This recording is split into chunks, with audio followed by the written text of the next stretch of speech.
Ndabasuhuje abakurikirana ibiganiro tubagezaho umunsi ku wundi hano kuri Mugishatv, baba dukurikirana bari mu gihugu cy'u Rwanda ndetse n'abari hanze y'igihugu, by'umwihariko aba diaspora, bahaye ikaze, amahoro y'Imana abane namwe. Abaturage 68 bo mu turere dutandukanye bataye muri yombi nyuma yo gufatirwa mu bice bitandukanye by'akarere ka Rwamagana bari gusengera ahantu hatemewe, harimo naho leta yari yarafunze ikoresheje beto. Abaturage bafashwe kuwa gatanu ku itariki 5 Kamena 2026. Abagera kuri 46 bafatiwe mu murenge wa Kigabiro mu karere ka Cyanya mu ishyamba y'Abakristo bahembye izina rya Senga usubizwe. Muri abaturage 46 bafatiwe mu ishyamba barimo abagabo 12, abagore 34, barimo abagore 10 bonsa n'abanyeshuri 10 biteguraga ibizamini bya leta, nabo basibye ishuri bajya gusanga kugira ngo Imana izafashe n'amanota meza.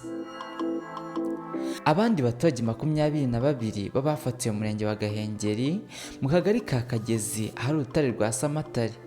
Uru rutare leta yari yararufunze ndetse hanamenwemo beto mu rwego rwo kuhafunga neza, ariko Abakristo barahamenye binjiramo imbere. Umuyobozi w'akarere ka Rwamagana wungirije ushinzwe iterambere ry'ubukungu Kagabo Rwamunani Richard yabwiye Igihe ko abaturage bafatiwe ahantu hatandukanye barimo gusenga, aho abenshi ari abo mu karere ka Rwamagana, akazamo n'abandi baturutse mu turere dutandukanye. Yagize ati abenshi ni aba Rwamagana, ariko harimo n'aba Kayonza, Nyagatare na Gatsibo. Aho basengeraga ntabwo ari ahantu hemewe ho gusengera kuko ni ahantu mu ishyamba ashobora kubashyira mu bibazo.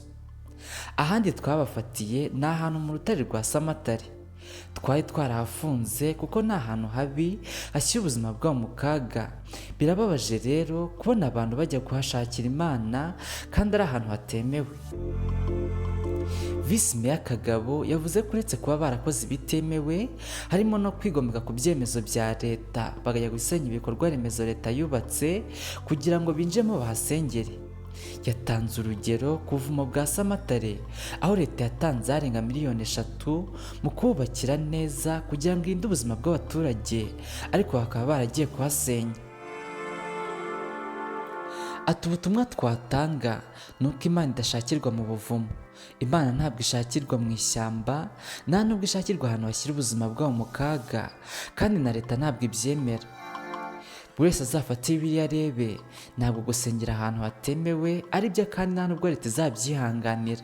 Ushaka gusenga nakoresha insengero zihari. Kuri ubu aba baturage bajyanwe kwigishwa, ariko bikaba binateganyijwe ko bazishyurwa ibikorwa remezo byakoreshejwe hafunga ahantu basengeraga mu buryo butemewe.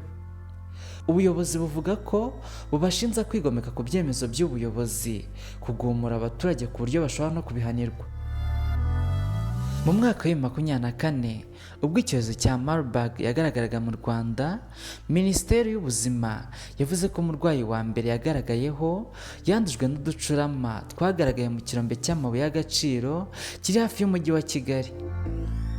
Kuva icyo gihe mu bice bitandukanye ahari ubuvumo hatangiye kubakirwa, aho nko ku rutare rwa Samatare ahasanzwe abaturage bahasengera hakoreshejwe miliyoni 3 hubakirwa. Kuba abaturage bakaba barahasenye bakajya kuhasengera.